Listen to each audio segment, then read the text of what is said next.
You're listening to BizQuik. This is where Julie and Corey provide quick and useful information to small business owners. BizQuik is the podcast where small business owners get to showcase their businesses and receive expert advice and guidance in areas many entrepreneurs struggle with. And you, the listener, get solutions, tips, and tricks on real-world topics that many small business owners face. Julie and Corey are the experts small businesses hire when they need solutions. And the BizQuik podcast is just one way they deliver those solutions. Let's start the show. Hello and welcome to BizQuik. I'm Corey. And I'm Julie. And on today's show, we've got Corey Berrier back on. You might remember him from earlier in the year, but he is a executive sales coach, sales professional, I guess you would call him. Mm-hmm. He's out of the Raleigh, North Carolina area. And we're going to have him on today to talk about sales. But before we bring him on, we're going to jump into sales and marketing and just kind of chat about that for a little bit. So, Julie, question for you, because this is something that I've always, and to a degree still today, do, is kind of lump sales and marketing together. What is the difference, though? So, great question. I think for a lot of people, there's a blurred line there. I always like to ask this. So I'm gonna before I tell you my thoughts on it, I'm gonna ask you two questions. Can you get sales? Can you market without getting sales? Yes. Can you get sales without any marketing? Yes. Well, so yes, but technically it is much more difficult to get sales. But it's possible. It is. Anything is possible. I think that marketing is everything that you do to make people aware that you exist and to show people the value of what you're doing.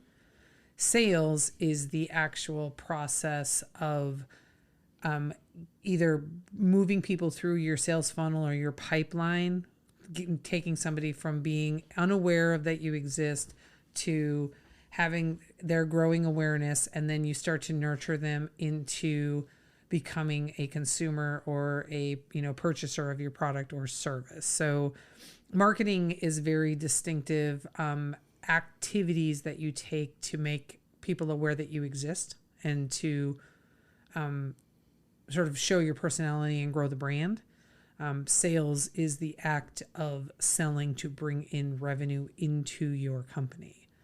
So then I guess the question comes up for a lot of people is where to spend their money in sales efforts, marketing efforts, what's a good combination, that type of stuff, because everybody always talks about sales being the heart of the company, because right. Obviously that's where the money comes from. So it's important that every department, every person in the company supports the sales team in some way, shape, or form. Yeah.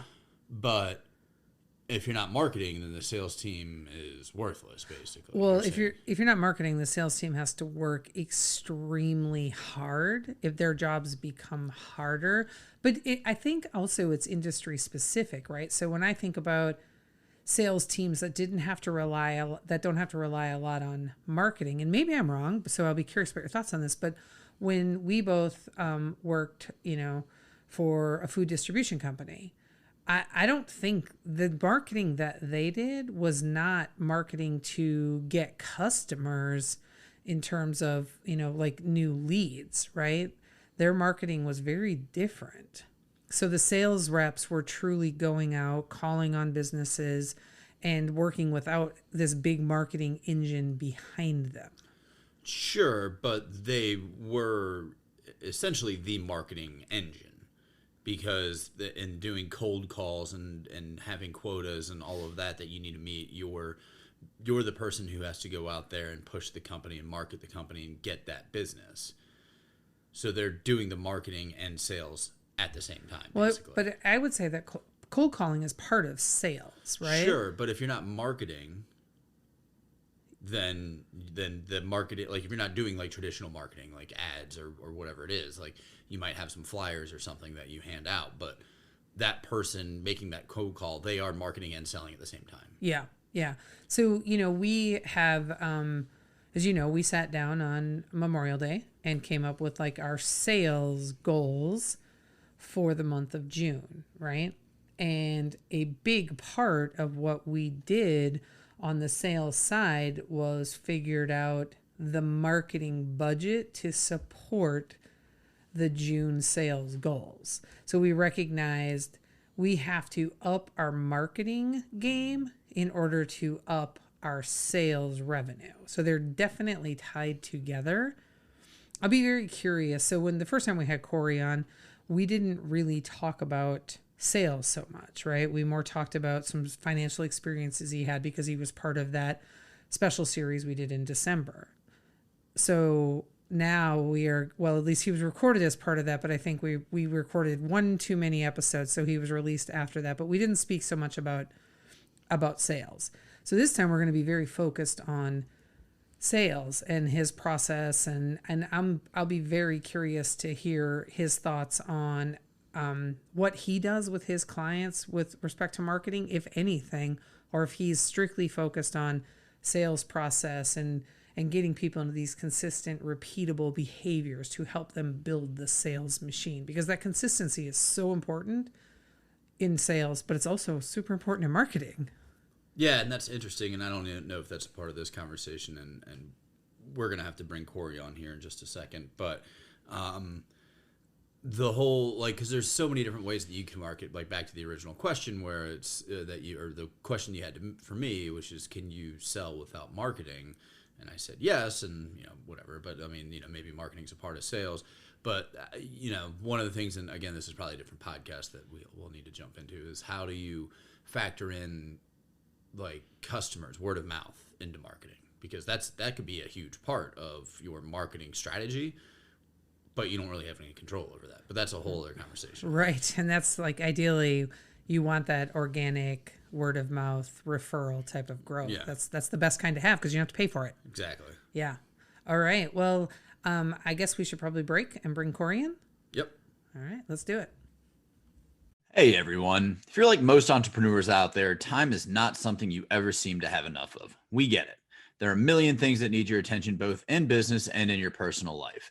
That's why we created Time Bomb. This is a self-paced course designed to help you determine what your time is worth and where you should be spending those precious hours every day.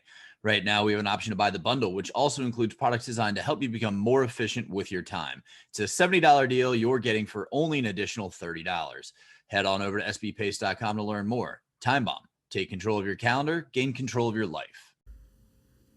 Welcome back. We've got Corey Berrier, the sales CEO, with us. Corey, it is nice to have you back on the show. Thanks for joining us again. You are welcome. What's up, guys? Good to see you. Good to see you too. We're looking forward to talking to you about sales because, this is gonna, when this airs, it'll air in the month of June. And Corey and I just sat down yesterday. We sat down on Memorial Day and went through our sales goals for the month of June, and they are big. They are significant, and every one of them can map back to a marketing strategy. So we're really curious about the difference between sales and marketing. But I think before we dive into that, why don't you tell our listeners exactly what the sales CEO does? How do you help people? So, really plain and simple, I solve problems. And sometimes, Julie, those problems are, sometimes they vary. Usually I come in and work with small to medium-sized businesses with their sales team. And then what seems to happen, the pattern anyway, is that I do a really good job with the sales team and they move me to a different department. Maybe it's an inside sales, or maybe it's a call center, or maybe it is, that's pretty much it. Call center, inside sales, outside sales. And I also typically work with the business owner as well. Okay, and so how do you, what's a typical, let's say I was going to call you because I needed help with sales. What's the typical symptom that I'm displaying that will tell you like, okay, I know what the problem is that you're having, and it really has more to do with your process than it does with your ability to close, or maybe your offer is bad or something. Like how do you diagnose? So I ask a really good question, and I keep asking questions until I figure out exactly what the pain point is. And for those people that are listening that maybe don't understand what I mean by pain point, just think about when you go to the doctor. The doctor asks you a litany of questions before they write you a prescription. I do the exact same thing, except for I don't physically write a prescription other than I send them an agreement. I think that answers your question, right? 100%. Yeah, but I guess like the question that I would have then is, in my mind, the majority of people who probably come to you, and if we're going to use the doctor analogy as well, is they're coming in and they're saying, hey, I'm hurt. Hey, I want to make money. How do I do this? I mean, is that how the conversation starts? Like, is that how people approach you? I mean, what does that engagement look like? Well, it could be. So that's a great question. And yes, I knew there was another part of that I should have answered. So typically when someone comes to me, they either, the sales team, the numbers are down, or they have a culture issue, or both. And lots of times, if I'm being totally transparent, they don't know that it's a culture issue. They think it's just that their guys are not selling, or girls, whichever. And really, that's typically not the case. It's not typically that the guys or girls are not flat out selling. It's that they don't have, again, kind of goes back to processes, systems and processes. They don't have those in place. Or if they do have them in place, their team isn't following them. And so whenever that happens, then I have to have a conversation with the owner. And the conversation kind of goes like this. Like, here's what I see. Okay. But more importantly, I think it's important for us to look at maybe the team that you have, right? Here's a great example. If you can think about success, double what it is now. Okay. Now double that again. And I want you to get a really great picture of what that looks like. Then I want you to tell me if you and the team that would get you to that success. Okay. So if once you get to that point and you're thinking about this wonderful time, then I ask you, so if I'm talking to Corey, I'd say, well, Corey, let me ask you a question. Do you think your current team can get you to that goal? And if the answer is, well, yeah, they should be able to, then I would say something along the lines of, listen, so the problems that you currently have, if you double in business, do you think those problems are going to go away, or do you think they'll be doubly as bad? And the answer to that is typically they're going to double or they're going to triple. Yeah. That's I love that approach, because it really then forces them to go back and look again at that first answer of, yeah, I think the team can get us there. And we have, so when it, taking it back just a little bit, when it comes to when people call us to talk about getting help solving a problem, they almost never tell us what the actual problem is, right? They always think it's one thing, and it is always something different, right? And I think that's part of what takes, as you're going through that, sales process, it takes a while to get to, this is what we're actually need to focus on, because it's going to be the result. I mean, as an example, we just had somebody who called us last week who the problem they wanted help solving was, I don't have enough leads. It wasn't even close to what the actual issue was, right? But that was how it was presenting itself. He knew that he needed more sales, but didn't have a marketing strategy, didn't have all these other things in place. And so it's like, well, the only way to get leads is to start back here and do all these other things. Like, okay. So it's very interesting. Like, people, my knee hurts, right? My knee hurts. You go to the doctor, and then the doctor does all these, tests and asks all these questions and poking and prodding, and realizes it's not really your knee that's bad. It's your ankle, or it's your hip, right? It's just presenting itself in your knee. And that's basically what you have to diagnose your way through it. Yeah, and that's I mean, something that I figured out, like real life example. Like, I've always had kind of like a lower back pain in the right side of my back, and finally, after however long, traced it back to my left hamstring, is always tight, and that if I just stretch that out a little bit, every day, magically the back pain went away. But like, I mean, you would never think that. You're like, oh, the back's the problem. It's like, no, your body's overcompensating and all of that. And so that will, I didn't even mean to do this, but good segue into the next question. Knowing that, in business, it's everything's connected. So we were talking about how marketing and sales are, to me, and in my mind, they still kind of are the same thing, or not the same thing, but they exist in the same world. Like they should. And so that's, I guess, like your approach, like from the sales CEO approach, like, are you working with people with marketing, or like how does that work? It is both. And so initially I come in as, the person that's going to help change their sales problem. And if it is a marketing problem, for me, I've very much so like you guys, I've aligned myself with people that can fix those marketing problems. And I've educated myself enough to where I can say, okay, if it's not X, then it must be Y. I don't have all the answers to your marketing issues, but I have somebody that does have all the answers, and I'm happy to bring them in on our next session to diagnose what's going on with your marketing. So because marketing drives sales, and to tie this right together with the knee analogy, everything's connected. In the human body, every single part of you is connected in some shape, form, or fashion, and your business should be the same. Yeah. I have a question for you related to sort of when you're listening, like things that you're listening for. So I'm gonna talk a little bit about Clubhouse, right? So we knew each other before Clubhouse became a big thing, right? Because we're both in Arate together. But Clubhouse definitely fast-tracked our friendship, right? So when you are you run a room, I know things have changed a little bit. I just took a 30-day hiatus from Clubhouse, but I'll be back. You were running a room 7 days a week at 8 p.m. for 7-figure sales, right? Where we talked about a lot of different things in that room. But I'm curious, what sort of things do you listen for? What sort of phrases, keywords, questions, types of things tip you off that somebody needs your service versus somebody would be more fall into the realm of where Corey and I could help them?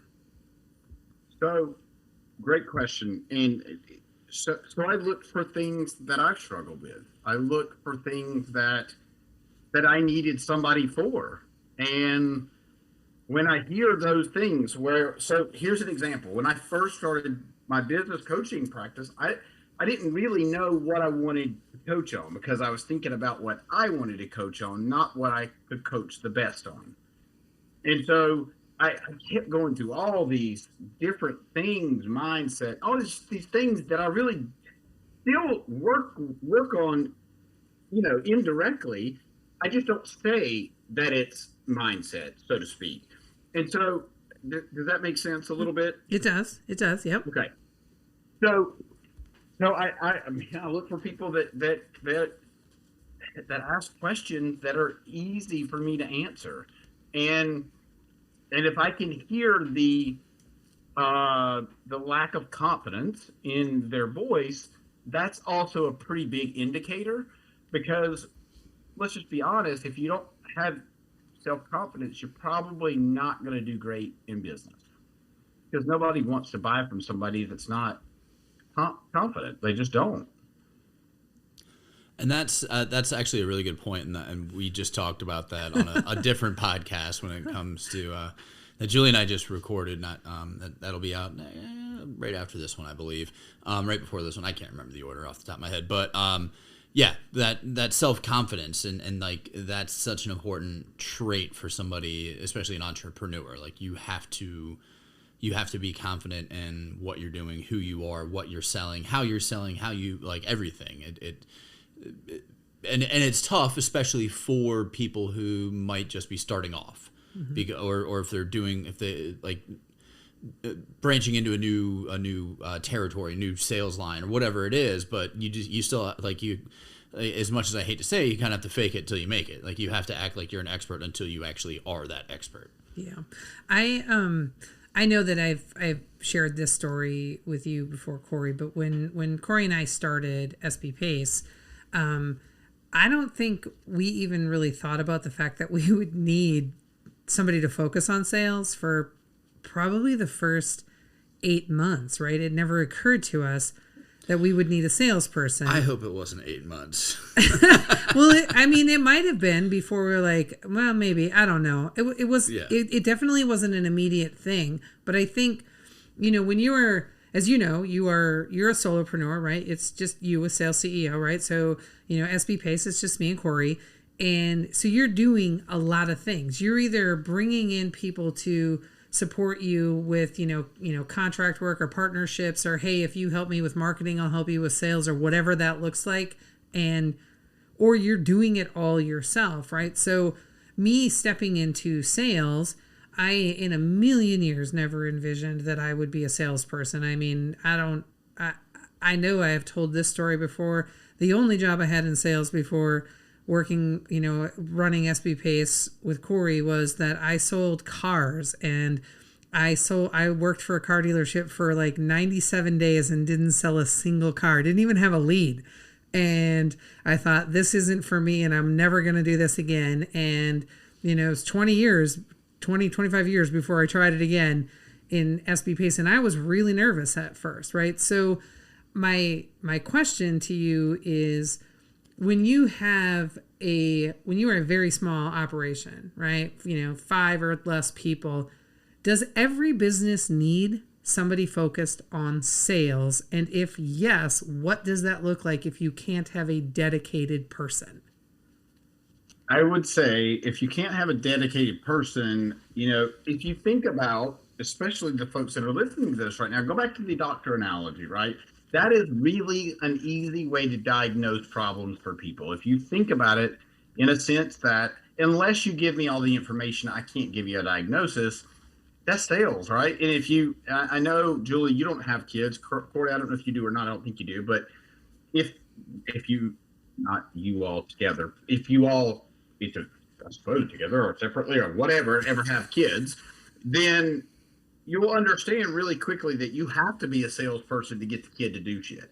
And that's just all, that's all there is to it. Think about it. If you got, or a niece or a nephew, I'm sure you've got at least one of those. And imagine trying to get that niece or nephew to have eat their dreams, which we all know that's a challenge for a lot of kids. You have to be able to convince and negotiate with them in order to get the outcome that you're looking for. It's no different. The other thing is, I believe that if you don't have sales in your business, I don't know how you make money, because, sales is you're getting money for your product or your service. So if you don't know how to sell, and listen, a lot of people don't identify salespeople. It's just the truth, because there's such a negative stigma with it. And the deal is this: I believe that most people want the best for their customer or their clients. I don't think people are out to swindle you. Are there some people out there? I'm sure there are. I don't really run across them.